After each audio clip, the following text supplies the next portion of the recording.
Hi everyone, welcome to Histories in Motion with Classic Compass. Today we're meeting Jamia, a Haitian American with a sharp pen and a deep love for history. Jamia, we're so excited to have you today. So we want to ask, what stories do your families tell you about Haiti or about its cuisine, its culture, and how these stories shaped your identity? I learned a lot about the trials and tribulations my family had to go through surrounding education. The importance of education is very emphasized in my family and many Haitian families and in Haitian culture in general. This has impacted my life a lot, and I'm sure it impacts a lot of first-generation Americans, not just Haitian Americans, because there's a lot of pressure to not let your parents struggle and their trials and tribulations that they took to came here and they worked so hard for your life to be better. There's a lot of pressure to be extremely present in school and to do extremely well. And so that has impacted my life and my personality, has given me different perspectives on education and to be very grateful for education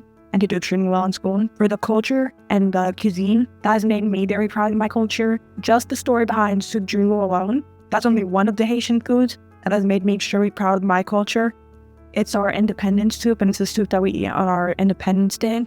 And just history behind it is so inspiring, and it fills me with so much pride. I love that. I love that for you. My next question is, how have Haitian languages like Creole influenced your worldview?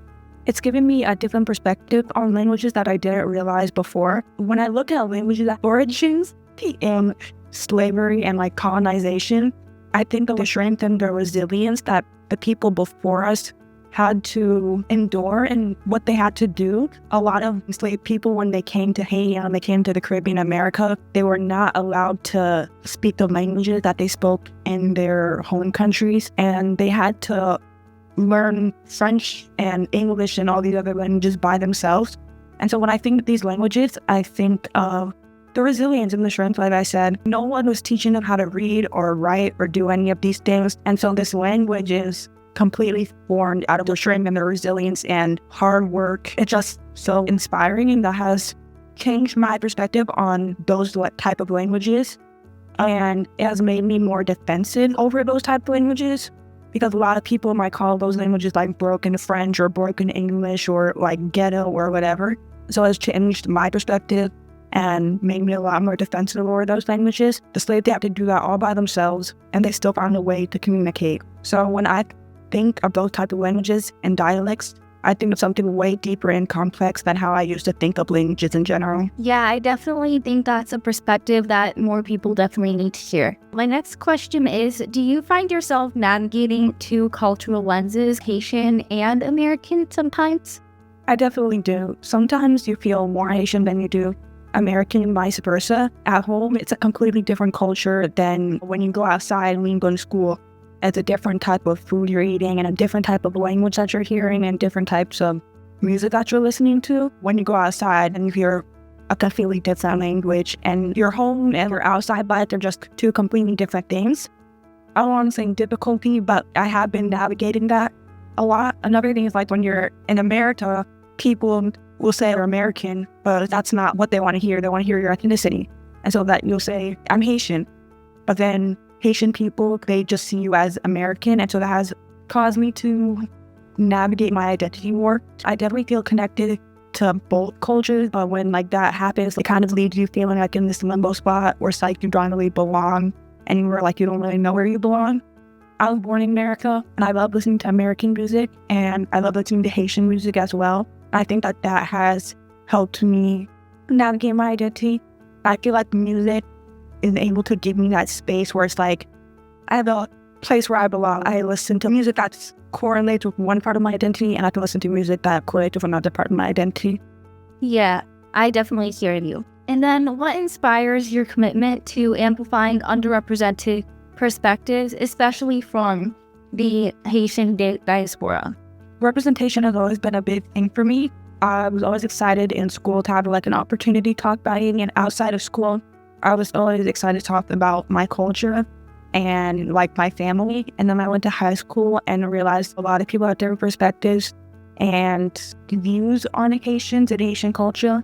When I listen to these perspectives, a lot of them are just simple misunderstandings or stereotypes of Haitian culture and Haiti that are not based in fact.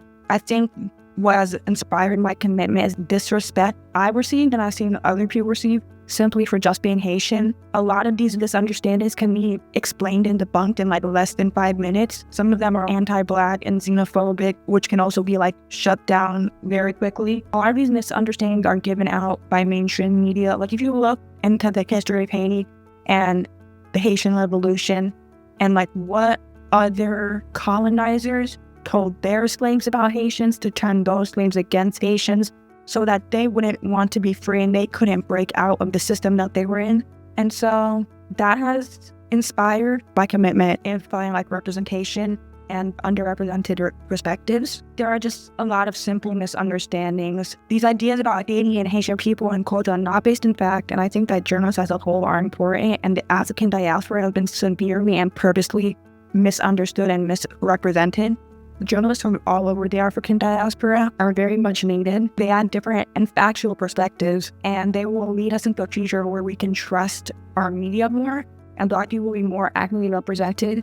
When it comes to the Haitian diaspora specifically, I feel like we are all susceptible to sometimes the leading media not based in truth. And I think the African diaspora as a whole needs to do better when learning about other people through the media. I think Haitians have received a lot of disrespect from people outside and inside the African diaspora because of unfactual or biased media, and the African diaspora as a whole has suffered from this. Yeah.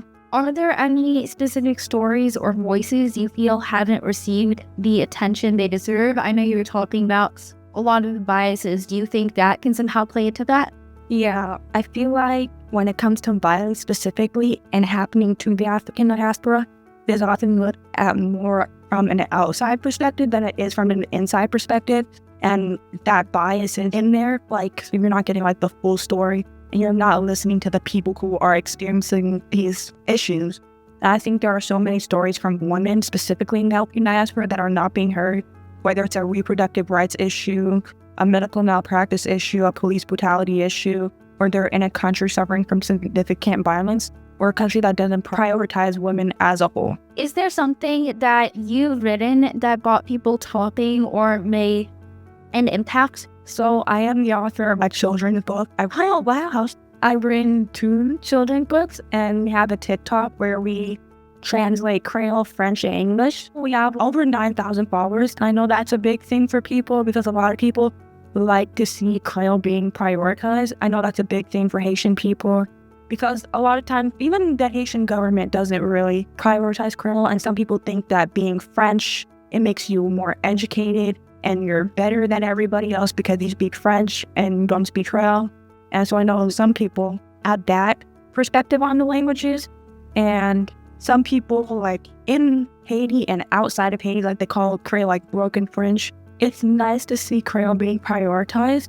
I try to prioritize Creole more than I do French and English, especially on the TikTok. Being treated the way it's supposed to be treated as its own language and not as broken French, that's a big thing for a lot of people. Yeah, and congratulations, by the way. That's a huge accomplishment. And we'd love to also hear your personal story or your view of Haiti's history. So how do you think the understanding, like the Haitian Revolution and its leaders and struggles, influences your sense of identity and purpose? I think I wouldn't be who I am without my history. The history of Haiti, the atrocities that happened during slavery, during the Haitian Revolution, and after have greatly impacted my different thoughts on colonization and colonialism. I love history and I love journalism. I think it'd be a part of my identity and my personality if I didn't learn about Haiti and maybe if I wasn't Haitian. And it's caused me to learn so much about the world as a whole. And in that, I found that I want to be a journalist, like I said. It's one of the things that I'm most passionate. Journalism and history are 2 of the things that I'm most passionate about right now. It's what I want to dedicate my college year and my post-college life to. I think if I didn't learn everything I have learned about Haiti, I wouldn't know as much about the world as I do. And Haiti and its historical and current events have made me interested in other countries and their historical and current events. Understanding Haitian history and the history of other countries are similar to Haiti and have suffered through the same issue that Haiti has made me interested and has led me to see how many times they have screwed over and misrepresented and misunderstood like countries all over the world, not just in the African diaspora, but specifically in the African diaspora. That's what I'm most interested in. The power of press causes so many bad things to happen to all of these people, and understanding the history has also made me more proud of my history and my culture.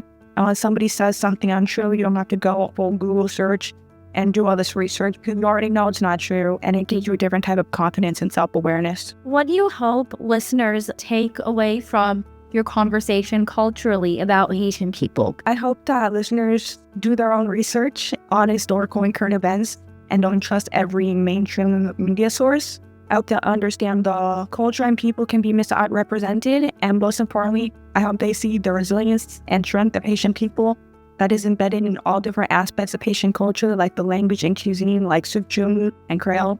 And Jamia, before we wrap up, are there any books, articles, or voices that you'd recommend to listeners who want to better understand Haiti's impact on American culture and history? I recommend The Black Jacobins by C.L.R. James, which talks about the Haitian Revolution, Toussaint Louverture, and their impact on the world in America. And I also recommend Avengers of the New World by Laurent Dubois, which also explores the Haitian Revolution and its impact. Finally, what advice would you give to fellow Haitian American students or emerging writers who are focused on journalism, history, or giving voice to overlooked narratives? I'd say write the story that you want to be heard. You can't wait other people to write the story that you want to be heard. You have to write the story that you want to be heard and write about the narratives that you think are overlooked. Write about the historical events that you think shouldn't be forgotten, and be the change that you want to see. Don't hope and wait for somebody else to write the story. Tell the story you wish other people would tell. And another piece of advice I'd give is to research history and journalism. Learn how to interview someone, verify the facts, and how to structure a story, and ask yourself what type of journalist you want to be. I love that. Thank you so much for joining us.